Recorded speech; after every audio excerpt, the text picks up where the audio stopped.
Kan du köra en liten introduktion här då? Jag vet inte ens vad det här ska vara för video. Jag vet inte ens vad jag har ställt upp på. För du har inte berättat för mig vi ska. Jag vet inte heller. Åh herregud. Hej och välkomna till en ny video. Jag tänkte att det var dags att göra en tillsammans med dig. Så som vi gjorde förut. Du vet innan du försvann. Ja, men Nu började kommer du på mig, din kompis. Var det Ken? Kinsa, du vet ju hur man uttalar ju i... Ja. Jag tror att vi har hängt någon gång. Ja, men det var nog ganska länge. Det var väldigt länge sedan. Men jag vill bara säga en grej. Jag vill typ att vi börjar med sån här igen. Ja. Tänk dig typ att man kör typ så här en gång i månaden. En catch-up. Ja, typ då. Som en levande podd. Det är typ då vi träffas. Det är så hemskt. Men vet du, jag kom på. Kinsa och jag hade en intervention förra veckan. Vi kan ju liksom vara helt ärliga. Okej, ja. Hur gick det till? Det var så här. Nej, vänta, jag var där ett sms. Vänta, kan vi börja med? Nej. Jag har försökt träffa dig så många gånger. Nej, och sen hela året, Klara. Och du vet, ibland så lyckas man. Jag fattar, nej men det är 2 barn, det har varit mycket liksom. Du bara, jag har 3, men jag fattar. Nej, men, jag förstår, vi alla är olika. Åh min fan. Nej men så var det typ att jag hade smsat dig om att vi skulle ses. Och sen så hade du inte svarat. Så jag bara, då skrev jag, nu vet jag vad så här, ska skicka ett riktigt ett sms. Men ändå liksom inte att man bara såhär, hörru din jävla, varför svarar du inte? Fast hellre det nästan. Hellre det faktiskt. För jag hade ju uppskattat om du heller bara ringde mig och bara, hallå, varför svarar du inte mitt sms? Nej, så men jag skickade det här för det som vi hatar båda två. Då skickar hon en sån här sms. Jag förstår nu att du inte vill eller kan hänga, så du kan höra av när du har tid. Man bara, nej jag skrev så här skrev jag. Eller vad fan, jag ringer John nu behöver barnet mat. Nej, vad har du skrivit?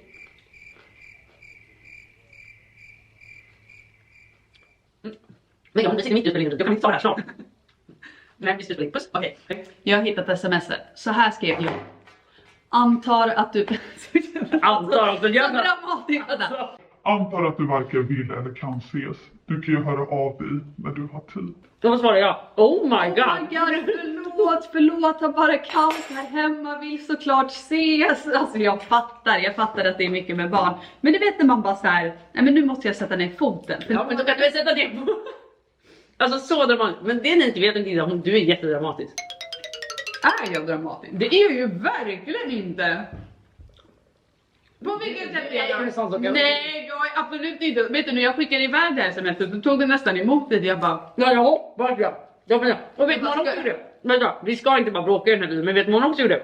Då ringer jag säkert 4 gånger. Hon svarar inte, så jag vet ju att så här, du sitter ju med din telefon. Men jag var faktiskt på väg att hämta barnen på förskolan. Men då kände jag bara, Klara får svettas lite.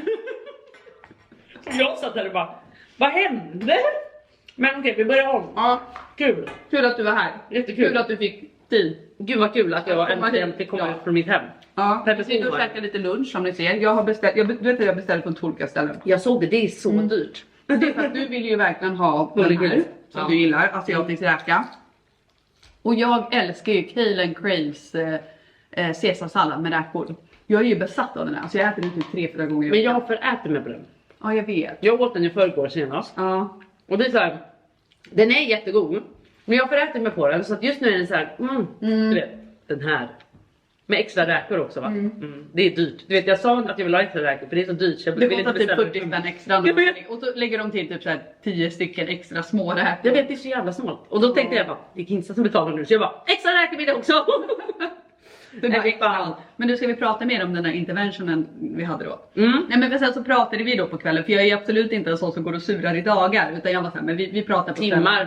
Och så skämtade vi lite. Jag bara svarade här bara, jag kommer faktiskt inte svara nu. Och så började vi driva lite med varandra för att jag var sur då. För jag ska jaga dig.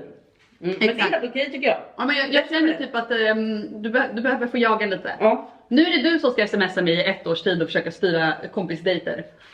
Ja, vad skönt, för jag drar ändå till Spanien. Åh nej. Ja, då kommer vi inte ses på 3 månader igen. Nej, låt mig vara ärlig. Kan jag få försvara mig lite? Du behöver ju inte försvara dig för jag fattar helt. Men ja, eller gjorde du verkligen det? Jag vet inte. Men jag har själv varit där så det är lugnt. Lyssna, så här. Jag och Kinsa, jag gick tillbaka på ett bilder igår. Och bara, vi har varit vänner så länge nu. Alltså vi har verkligen varit vänner länge. Och vi har gått igenom så många olika tider i vårt liv. Så när jag gick igenom det här så var det så här, vi har rest så mycket tillsammans. vi har varit de här singeltjejerna tänkte jag säga, men det har faktiskt aldrig varit alla liksom. Men det jag menar med singel, barnfria. Vi har varit fria människor. Ja, men vi har kunnat resa, vi har kunnat göra vad fan vi vill liksom. Vi har rest, vi har festat, vi har haft så jävla roligt. Och sen kom det en period då när Kinsa började skaffa barn. Men det påverkade inte mig så mycket för att jag var ju fortfarande här hela tiden. Det påverkade inte den mån om att du inte kunde resa och det längre på det sättet. Men vi sågs ju mycket. Ja, för du alltid kom över till oss. Jag kom alltid till er. Ja. Jag hängde här varje dag. Jag tror inte ni förstår det. Men det var verkligen, om jag inte kom så var det så här, va? Kommer du inte? Jag var ju här varje dag. Alex bara, ska ju inte klara komma idag? Jag bara, nej men alltså, inte idag, men hon kommer nog imorgon. Ja, jag minns med att jag var så här, jag behöver inte köpa hem någon mat för jag äter ju alltid hos dem. Alltså det var typ den. Och sen då träffar jag John. Och redan försvinner lite, för då har man ju en kille. Eller det blir väldigt påtagligt att man försvinner. För att den tiden jag alltid var här var jag ju nu med John. Det var ju så. Och tiden jag inte var med John, då kanske jag typ kom in i en liten vibe där jag var såhär, nu vill jag gå på en AV. Och det ville inte du, eller det ville väl du, men du hade ju barn. Jag vet, jag vet ju hur det är. Få ihop det. Idag. Idag fattar du ju. Så då blev det ju också att så här, då blev jag också isär lite. För den tiden där jag inte var med John, det gjorde jag något sånt typ. Och sen skaffade jag barn och då tänkte jag så här, fan vad nice, nu har vi barn, vi är gravida samtidigt. Men det jag har märkt, som det var det jag skulle säga, det är att det är svårare att styra med någon som har barn. Dels för att då har ni massa going on. Men inte bara det, det är också så här, vi har barn i olika åldrar. Sasha och Ivy har vi ju tillsammans. Men era helgplaner styrs ju mycket av Daniel och Nicolas. Absolut. Ja, vi gör ju grejer som passar dem. Och ni gör ju grejer som passar Ivy. Ja, men passar Ivy, men också är lite mer, ni kan ju ta med henne på väldigt mycket. Så då blir det att vi matchar inte trots att vi har haft barn på det så. Ja, och sen så är det ju också så här, det är skillnad på att få sitt första barn och sitt tredje barn. Så när vi fick Ivy och Sasha, även om vi fick dem samtidigt och alltså, vi gick igenom alla de grejerna samtidigt, så var det två helt olika upplevelser. Helt olika resor. Du var ju där och liksom strugglade med ditt första barn och försökte hitta din roll. Alltså din nya mammaroll och allting. Och för mig var det bara så här, Sasha var ju bara ännu en som bara fick hänga med liksom. För det kan jag relatera till nu när jag har fått mitt andra barn. Det behövde inte ens bli tredje, det behövde bara bli andra. Ja, men andra, det är ju skillnad liksom. Ja. Alltså det är verkligen det, och man hinner inte grotta ner sig i. Man önskar att man hade det med alla barn. Men man hinner inte grotta ner sig i alla detaljer. Nej, den typ bara såhär, du får bara hänga på. Alltså Jalen har ingen talan där hemma. Nej, liksom. Och det är så kul för när man får andra eller tredje barnet så är det ju också att man bara såhär, men vad var det som var så jobbigt med första barnet? Varför hann jag inte typ dra över till Kinsa och göra det här? Nu hade ju du bara så här, om jag bara hade ett barn, då hade jag bara tagit med det liksom. Alltså vet du vad, jag tänkte det så ofta och bara såhär, vad fan klagade jag på? Vad fan klagade jag på? Och jag när jag började säga det, vad var det som var jobbigt? Alltså för då är det ju ena foten in i föräldraskapet med andra foten utanför. Så du kan fortfarande gå och träna om du vill. Eller du kan få gå och festa om du vill. Eller du kan få sticka iväg på en resa. För ni har bara ett barn. Ja, och ni är två, eller ja, i det här fallet då. Två föräldrar på ett barn. Men det är ju också så här, första barnet är ju första gången man gör allt det här. Man har ju liksom ingen aning. Och andra gången, det är ju första gången du balanserar två barn, alltså flera barn. Och försöker liksom hitta vägen och hur allting funkar med det, med att ha flera barn. Men med tredje barnet, då har du liksom gjort både första, där du ska liksom landa hela din roll som mamma och ha barn och allting. Och andra, hur det är att ha flera barn och ta hand om flera barn samtidigt och få allting att gå ihop. Tredje barnet, då har du gjort på de där grejerna. Så att tredje barnet är, för mig har det varit den enklaste gången. Är det så? Ja, alltså för man har snälla, varit så... säg det här till John. Vet du, jag försöker, alltså varje gång som vi har den här diskussionen och John bara såhär, nej det blir bara, jag bara, men alltså John, det, alltså helt ärligt talat, att gå från 2 till 3, det var typ ingen skillnad. Men jag vill också säga det, nu efter att ha varit ensam i helgen med alla barnen, så är det ju extremt stor skillnad. För att fick jag hjälp av min bror, att han tog ett av de stora barnen, så jag bara hade 2 barn. Då fattar jag ju, okej, det är skillnad på 2 och 3. Alltså det är mycket lättare att ha 2 än 3, såklart. Och men det säger vi inte till John. Det säger vi absolut inte till John. Men jag får exakt in och säga en grej. Jag tror inte John litar så mycket på varken dig eller Alex. För att ni var också så här. När vi skulle skaffa 2 barn så var ni också såhär, nej, nu har ni redan ett barn, eller du framförallt. Ni har redan ett barn, det kan inte bli jobbigare. Nu är ni redan kör bara. Och så kom det här och han bara, jag minns att Kinsa sa det där. Så nu tror jag han känner så här, det Kinsa säger, det betyder ingenting. Nej. Men jag hoppas. Vi får hoppas på det. Att jag satt senast idag och tänkte så här, trots att jag sitter i kaoset, trots att jag känner mig fast igen med att amma och hela den grejen, så att jag ändå kände så här, jag måste få göra det här igen. Jag vet Förstår inte du? vad sista gången. Det får inte vara sista Men gången. jag tror att ni kommer få ett barn. Oj. Tror du? Jag tror det för att det är du som bestämmer. Ja, fast nu har han verkligen börjat bli så här. Ja, nu måste vi ha kondom varje gång. Det vet jag. Det kommer han glömma. Plötsligt var de slut och där åkte den in. Ja. Ja, vi bara. Men det, Ja. det här 2 under 2, vi hade ju också 2 under 2. Mm. Jag rekommenderar ingen. Nej. Vad sa du till mig? Men jag tycker att det var så. Alltså jag vill också säga att där du är nu, förlåt. Men där du är nu när Jalen bara är en Enklaste. månad. Mm. Det är det enklaste. Mm. Alltså när han börjar komma upp i den här åldern där han Jag vet. krypa, upptäcka saker. När de två börjar bråka. Alltså det blir. Men när börjar de bråka?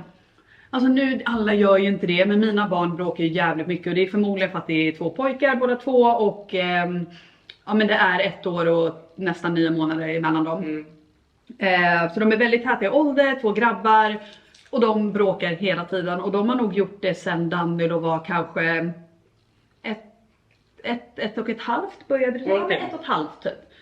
Så nu börjar de ju bråka lite med Sasha också, han är 1,5. Men det är inte på den nivån att de liksom gör, alltså det är typ lite lekar som börjar bli lite väl vilda, att de Jo, tack. brottas. Att när jag var här i helgen. Alltså jag bara kände såhär, jag bara, för mig är ju Ivy och Sasha små bebisar fortfarande. Och då ser jag bara hur Nikola kastar Sasha in i soffan. Jag bara, men gud. Han lyfter upp honom och slänger honom i soffan och Sasha tycker det är jättekul. För han skrattar ju och bara såhär, Nikola fortsätter och jag är såhär, han överlever och du bara, vad är det som händer? Men jag antar att det är det här man blir van vid. Det är ju det. Men Alltså, så det jag ville säga är att det kommer bara bli jobbigare. Så buckle the fuck up. och det är därför det är nästan bra att så här, bli gravid snabbt så inte jag inser hur jobbigt det blir. Åh fy fan. Det känns Jag mycket mat i munnen. Jag bara seriöst, sen vi satt på den här videon, det känns som att vi hade varit såhär, boom, prata! Vi har så mycket att säga till varandra. Det var ju som sagt väldigt länge sedan som jag fick en chans att sätta mig och prata med Klara. Men alltså när vi var med varandra i helgen. Nu var det ju bara 2 mina Jag kom hem till min blogg och sa, jag tror inte att jag pratade så mycket med Kissa. Nej, alltså det var totalt jävla kaos. Och det är ju verkligen så när man umgås med andra, alltså föräldrar och andra barn. Man hinner ju knappt prata. Därför är det här väldigt kul att vi kan få den här chansen då. Om vi ska köra en gång i månaden, sätta oss ner och prata så att vi verkligen kan få den här. För vi har ju ingen podd tillsammans. Det är flera som skrev det. Varför har ni inte en podd ihop? Och då kände jag, men då blir det här lite som en podd. Ja, det här får bli våran YouTube-podd. Ja. Då kan vi göra en liten catch-up liksom. Ja, men vi får fan göra det. Tragiskt ändå att det här är det enda sättet vi ska Men så kommer det inte vara. Jo, för nu åker ju du till Spanien. Ja, och du åker till Thailand. Och sen åker du till Maldiverna. Ja. Alltså snälla. Ni ska resa så mycket nu. Ja, men jag har ingen lägenhet i Spanien. Nej. Och mitt barn får skolplikt i höst. Ja, det är det. Jag måste passa på. Ja, fy fan hur känns Sen är det kört. Nej, Hur hemskt. fan känns det? Alltså. Alltså om man ska bortse från hela den skolpliktgrejen och allt. Alltså att vi inte kan resa så känns det ju faktiskt helt otroligt att jag kommer att ha ett skolbarn. Jag tycker att det är, alltså vet du vad? Det är jättekul. Jag tycker samtidigt lite sorgligt. Börjar de redan bli så stora att jag börjar känna såhär, nej vad händer med tiden? Nej, det är helt sjukt. Jag sökte skola till Nikola förra veckan när den ansökningsgrejen öppnade. Och jag bara så här, shit, alltså i höst har jag ett skolbarn och då räknas inte han som ett småbarn längre. Han är liksom ett skolbarn och det som känns så sorgligt framförallt är att Nikola och Danilo har suttit ihop så här sen Danilo föddes. Alltså Nikola minns ju ingenting innan Danilo. De går ju på samma förskola, går på samma avdelning, allting. Sen är plötsligt kommer Nikola försvinna. Alltså jag tror att Danilo kommer ta det ganska, ja men det kommer vara ganska tufft för honom. För att han är så van vid att ha sin storebror där. Men jag tror också att det kanske är bra. Det kanske gör att de slutar bråka. De kanske bråkar mindre då. Ja, Man får en paus ifrån det är varandra. faktiskt sant. Det kan hända. Ja. Men vet du vad jag tycker är lite jobbigt? Jag tänkte på det när du la upp det. Du la upp det på Nära Vänner. Och så tänkte jag på att så här. Okej, du får ett skolbarn nu. Och jag kan tycka att det är så jobbigt att jag tänker så här. Nu börjar all press som stannar för resten av livet. Nu börjar de här prestationerna. De ska ha läxor. Ja, och det är så här, du ska kunna det här och det här och det här. Och inte bara det är så här, all press utifrån också. Att det är så här, nu börjar det på riktigt. Nu är du inte längre ett barn i samhället. Utan nu börjar, alltså du är ju ett barn. Men du förstår vad jag menar. Att så här, nu börjar allt det här. Nu börjar det finnas förväntningar på. Ja. Att du ska leverera. Ja. Och så finns det hela livet tills du pensionerar dig typ. Jag sa det till Alex igår också att så här, våra barn har ingen aning om hur hemsk den här världen är. Nej, jag vet. Alltså, och snart kommer de fatta det. Och man önskar att man kunde skydda dem från det, alltså för resten av livet. Att de tror att världen är, ja men det här vi lever i här och allting är liksom frid och fröjd och nej, alltså usch. Speciellt också just nu som världen är. Den är upp och ner liksom. Men jag kan också jag kan ju få liksom vissa rasistiska kommentarer på mina barn. Ja, och det kan jag bara, det är fruktansvärt. Och jag kan ibland då känna att så här, hur ska de klara sig när jag inte kan skydda dem? Alltså det stressar mig att så här, det här kommer finnas folk som har de här åsikterna, lägger de här kommentarerna till dem när jag inte är där och kan skydda dem. Det är så ont i mig. Alltså det stressar mig så mycket att det är så här, vart kan jag ta mina barn till en safe zone? Ja. Och det finns inte. Nej, alltså det enda man kan hoppas är att så här, om några år när de är äldre att det liksom har blivit bättre på den fronten. Men det är fruktansvärt att du ska behöva få de kommentarerna. Var det inte en förskolepedagog som skrev en rasistisk kommentar om Ivy? Hur visste du att hon jobbar på förskola? Alltså det är ju det här som är så bra med att vara följare. Ja, att det var någon som kände igen henne. Hon bara, åh, där är mitt barns förskolepedagog. Nej, det var det. Nej. Jo, det var det. Mitt barn går på i hennes förskoleklass. Hon måste ha fått sparken. Det hoppas jag Med vet. all rätt. För er som inte vet då, som följde mig då, var att jag la ut på Instagram av att en kärringjävel, förlåt mig, kommenterade en bild på Ivy vid Fjärilshuset. Och då skrev hon så här, apan saknar jag väl i djungeln. För då tog jag en bild på Ivy och så var det lite Palme bakom typ, från Fjärilshuset. Det är så jävla... Och den kommentaren, alltså jag ser svart när någon kommenterar så mina barn. Alltså det är så här för mig. Alltså, Nej, alltså... jag hade kunnat mörda riktigt. Så när jag får sådana kommentarer så svarar jag. För jag vill jättegärna veta vad de tänker. Och bara så här, jag vill liksom också berätta att så här, det är fel. Och hon skulle ju uppenbarligen inte skriva det här till dig utan hon skulle skicka den här storyn till sin andra rasistiska kompis. Exakt. Och det komiska med de här kommentarerna när jag väl svarar de här, de blir ju så tagna på sängen så att de skäms ju. De tar ju bort först. Så att det första som händer är att jag hinner printa det här. Och sen tar hon bort. Och då skriver jag, om du missade vad du skrev så har du det här. Så skickade jag bilden på det. Hon bara, oj, precis. Hur fan förklarar man det är så fint på Fjärilshuset, vi älskar det, säger hon då. Och jag säger så här, alltså. vem är apan? Skrev jag då. Vem är apan? Liksom. För det var ju det var det hon skrev. Hon var så här, nej alltså jag menar det finns ju apor i djungeln och det finns väl det även på Fjärilshuset. Jag bara, gud vilken jävla idiot. Alltså jag bara, du är så jävla idiot nu, du borde bara hålla käften. Liksom. Och det är det komiska i att det alltid ska pratas bort. Att det är så här, och det är det jag är så här, jag kommer aldrig acceptera det, att så här, tysta ner en sån grej. Att så här, om någon säger en rasistisk kommentar så kommer jag alltid ta tillfället i akt att hur stelt det blir i rummet så kommer jag bara så här, vad menar du? För det är så här, det är så lätt hänt att man bara så här, okej, jag väljer att inte lyssna på den här kommentaren för att inte skapa en stelhet. Men man får fan inte göra det. För det är då det här fortsätter. Nej, alltså jag såg svart, Kisa. Jag såg svart. Och sen hade någon av sig. Och sen hängde jag ut henne. För jag kände att det var all rätt. Hon bara kastas till varandra liksom. Och det blev översvämmat liksom. Och då var det bland annat, jag tror det var 3-4 stycken som hörde av sig. Det här är min förskola, det här är mitt barn liksom. Alltså förstår ni? En person som jobbar med barn. Hon har också egna barn. Alltså. Nej. Och det är det här som är så... Och det är det här man ska visa sina barn sen. Det är det här våra barn kommer förstå. Och behandlar hon barnen olika på alltså i förskoleklassen då, eller hur funkar det? Men det är det här jag menar med att så här, det fina med barn är att barn dömer ju aldrig. Inga barn dömer ju, utan man kan ju fråga så här. När Ivy började i förskolan till exempel så kom det fram ett barn som bara, varför är hon så brun? Och då får man ju förklara med att så här, alla ser olika ut och liksom, du ser ut så, hon ser ut så och liksom så. Men det farliga blir att så här, ett barn har ju aldrig en dömande, kommer ju aldrig med något menat i den kommentaren. Nej. Eller vad man säger. Men det farliga blir ju barn som växer upp i hem med föräldrar som har de åsikterna. Det är ju det som dras över. Vad svarar hon till sina barn när de kommer och frågar? Det är det. Liksom. Nej, det är det som är så viktigt att säga. Jag säger till alla som kollar att så här, nya barn att så här, prata på ett värdigt sätt om alla människor. För det är så här, det är exakt det, de barnen kommer föra vidare det till de andra barnen. Och barn pratar hur ens vuxna pratar, eller hur ens föräldrar pratar. Barn gör som vuxna gör. Exakt. Inte vad vuxna säger att de ska göra. Så föregå med ett gott fucking normalt vettigt jävla exempel. Nej, det är fruktansvärt. Men det brukar John säga ofta. Att han säger så här, jag hade aldrig kunnat gå på en jobbintervju och vara klädd och råka ha en fläck här till exempel. Han bara, det hade inte du kunnat göra. Han bara, men jag kan inte det. Jag måste alltid prestera mer än vad alla andra gör för att bli sedd. Fruktansvärt. Ja, det är hemskt alltså. Okej, vi har ju fått in några frågor då. Som jag tänkte inte ska... Det blir ju lite barn ändå. Men här är en fråga. Gillar ni den här versionen av er själva tillsammans? Eller innan barn? Hur du och jag var tillsammans innan barn versus hur vi är nu. Men man gillade ju den innan för vi hann ju hänga med. Alltså jag saknar lite Kimsa och Klara. Jag med. Alltså så som vi alltid höll på och liksom tramsa och reste och... Alltså... Men egentligen tror jag så här. Jag känner ju att den sidan finns kvar. När tiden finns. Ja, och det är det. Man finns ju inte riktigt. Så det finns ju inte riktigt just nu. Nej. Men jag känner ju fortfarande såhär när vi väl pratar ibland säger vi såhär. Du känner det.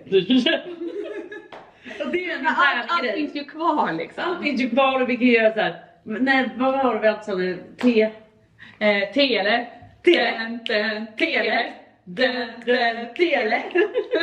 Varje Men kväll. den här grejen vi höll på med. Och det finns ju kvar. Det är bara att de får inte komma fram så mycket längre. Nej, men det är ju för att vi inte ses så mycket. Nej. Man har inte samma tid att bara hänga som två polare. Man har alltid lite ansvar. Och man är alltid lite stressad, typ såhär, shit okej jag måste snart hem. Vad var det nu? Det är typ det, att såhär, nu är det lite som du sa, såhär Telia, jag bara men shh, vi sover. Alltså förstår du? Ja. Det är det, så jag kan sakna det jättemycket. Men jag kan också se fram emot typ såhär, men Ivy blir lite äldre, nu vet jag att såhär, nu är ju Sasha lika gammal liksom så, men när man kommer upp lite mer i jämn ålder på ett sätt. När Ivy kanske blir 3, för även om Nikolaj är 7 så kan vi fortfarande typ göra samma grejer. Vi kan gå på Tom Tits eller vi kan göra de här grejerna. Ja. Men nu kommer man kunna göra lite Tom mer. Tits för Ivy, så hon kommer bara Att vi kommer göra de här grejerna liksom. Eller typ så här att åka på en resa ihop, bara vi och barnen. Hade jag tyckt var jättemysigt också. Barnen är lite äldre. Men jag gillar ändå, i och med att jag blev förälder innan dig, så gillar jag ändå, alltså jag har ju varit inne i det här så länge. Så jag gillar ju att du är här nu. För nu är vi på samma nivå. Förstår du? Alltså nu lever vi samma liv. För det gillar jag ändå. Ja, för det är ändå jobbigt när vi inte gör det. För då kan ju jag vara såhär, Kinsa kan inte hänga med på den här resan. Och du kanske känner, nej skulle dit, jag hade också velat men jag kan inte. Jag vet. Så på så sätt är det ju nice. För vi kan ju ibland ringa varandra på FaceTime och bara, har du också ett helvete idag? Ja, precis. Men det är ändå kul att det är ju på kvällarna som man kan så här, sitta på FaceTime typ 40 minuter och bara så här, prata av sig. Det är typ så vi umgås nu för tiden. Antingen pratar vi av oss som våra killar som idioter, eller pratar vi av oss att livet suger. Men ärligt talat, man gör ju det, man behöver det. Ja. Okej, vi har fått en liten, vi hinner tyvärr inte med så jättemånga frågor, vi har suttit och babblat så mycket. Men det är faktiskt flera som undrar det här, alltså hur fan man får till sexlivet med fler, alltså när man har fler barn. För det är typ när man har ett barn så, det känns som att det blir ju svårare ju fler barn man har. Dels för att de typ... Blir det verkligen det? Nej men det är också så här. Det är väl snarare att man känner sig mer trött. Ja, kanske det. Men jag skulle också säga att nu nattar vi alla barnen tillsammans och då sover vi liksom i samma rum och allting. Men när du, alltså, förut så var det typ så här, något barn sov i det rummet, något barn sov i det rummet. Jo, ni har väl alltid kunnat i vardagsrummet? Åh, hjälp. Men det har ju ni alltid gjort. Alltså det är många som så här bara, speciellt eftersom att vi samsover. Vi samsover ju också med barn. Han bara så här, men hur får ni till sexlivet? Och man bara, alltså, det finns ju fler platser att ligga på än i sängen. Och det är ju så det har blivit med barn. Man får ju liksom göra det på andra platser än just i sängen. Vi kan ju inte ta vardagsrummet. Vi kan ju inte det tyvärr. Varför det? Men vi har ju vår granne precis där. Så hon tittar liksom ner på oss lite. Så jag liksom... Och det var så, förlåt, jag måste bara, det här är en side note, men jag måste bara snabbt säga. Häromdagen så skulle du vet, hon dra upp gardinen, hon och hennes man. Och då är det så här, hon har på sig morgonrocken, hon har väl inte räknat med att jag sitter inne och kollar så här på henne. Men där sitter jag så här. Och så drar hon upp, du vet, morgonfrillan och allting och jag bara... Och hon bara... Du vet, hon känner att jag vill inte ha den kontakten så här. Och det är för att era fönster går ju så och sen så är det huset är lite snett så, eller? Så det är väl ganska liksom, det är tajt där. Man ser verkligen in. Det är inte som här att det är liksom lite längre ifrån. Nej, men jag fattar. Vi kan inte ligga i vardagsrummet. Nej, så ni måste ju verkligen men nu tar ju ett barn tar ena sovrummet, det andra barnet tar det sovrummet just nu som vi har det. Så nu blir toaletten. Ja, det har blivit duschen eller sängen när Ivy sover om vi är lite tysta. Ja, och hon ligger liksom i spjälsängen bredvid. Ja, alltså det går ju att få ihop det. Däremot så är det ju svårare det här med, alltså framförallt när barnen är så små, alltså nyfödda bebisar, att hitta liksom orken och lusten. Vi har inte coolat den vill jag bara säga. Nej. Vi har gjort lite annat. Ja, nej, men han är ju också en månad. Ja, exakt. Ja, blöder du fortfarande? Nej, men jag har avslag. Ja, det är fortfarande det. lite. Ja, men man ska ju vara försiktig så länge man fortfarande, att det kommer ut någonting i alla fall. Det luktar så illa. Ja, nej, men jag vet. Det är inte nice. Jag känner mig ofräsch hela tiden. Jag sa det till Johnny igår, jag bara kände att jag duschar och sen bara känner jag att jag luktar ofräsch ändå. Ja, Men nej, det här nej, är jag nice. vet. Ja, nej men så vi har inte haft sex än, men det är så vi kommer göra tror jag. Ja, nej, men det går att hitta platser i alla fall, även om man samsover med barnen. Så får man bara ibland så här. Alltså man måste se till att det händer ibland. Om man inte anstränger sig så kanske det inte händer. Det är det. Jag vill säga något icke-PK nu. Ja, du vill att man ska tvinga sig själv. Nej, nu knullar du! Nej, men inte så. Nej. Men jag tror nog med lite den inställningen att man får liksom så här anstränga sig för relationen lite. För jag vet att jag kan i alla fall säga det, att jag är inte så här jävlar vad kåt jag är. För jag har inte tid att så här, känna dig så sexig och snygg. För man har inte den tiden. Och man är trött, man har inte så mycket tålamod, man kanske har disken kvar när barnen väl har somnat. Du kanske har ett barn på det hela tiden att du känner sig, jag vill inte ha någon man på mig nu också. Men ibland, för mig i alla fall, har det varit så här att jo Klara, gör det nu. För du tycker ju om det när du väl gör det. Ja, det är det. Alltså, bara man liksom kommer dit så brukar man ju oftast komma igång. Det är det jag menar. Alltså så här, är ni inte sugna och inte sugna, alltså så här, då ska ni inte göra det liksom. Nej, självklart inte. Men jag kan ibland bli lite lat med att så här, jag är sugen för jag vet att jag kommer bli sugen, men jag är bara trött typ. Eller så här. Men sen när man väl börjar kyssas lite eller sådär, då kommer man ju igång. Och det tycker jag har varit en bra grej för vårt förhållande i alla fall. Och sen så är ju så här, barnen är ju så små. Och jag tycker att ju äldre de blir, desto mer hittar man tillbaka till varandra som ett par. Alltså, och jag tror också så här, att man inte får glömma bort det här, även om det inte leder till sex. Att så här, pussas, kramas i soffan när man tittar på TV, hålla handen. Att man ändå ger varandra den här närheten och beröringen. Så att man inte ligger på varsin sida av soffan och typ scrollar på telefonen varje kväll. Exakt. Man får liksom inte glömma bort att man faktiskt också är ett kärlekspar. Även om barnen såklart är prio, största fokuset, så får man inte tappa bort varandra. Det tror jag är jätteviktigt. Och jag tror att just precis som du säger, att annars blir det nästan att man mer bara är ett familjeföretag som så här, du gör det, jag gör det. Och ska få allting att gå runt. Exakt. Jag tror att det är skitviktigt. Men du, nu måste vi avsluta för vi ska spela in din video också. Ja just det. Glöm inte som sagt att om ni vill att vi gör sån här, då kan ni kommentera. Ja, och nu kommer efterrätten fram lagom till din, och du hatar ju nyttiga efterrätter. Varför har kokosen ramlat av? Den upp och ner. Ja, för det är nyttigt. Det här är ju såna här nyttiga kärleksmums på typ dadlar och... Den här är faktiskt också god. Den här är jättegod från Kejla. Nu var jag alltid bara för att det är kinsk. Så fort man säger nyttigt eller hälsosamt, det klarar hon bara... Men det är ju för fan. Alltså det är så här, ska det vara så ska det vara. Så blir det då. Ja. Ja, då ska ni lika gärna klippa. Ja. Tack Klara, vi ses i din video. Ja, hej då. Hej då! Toppen.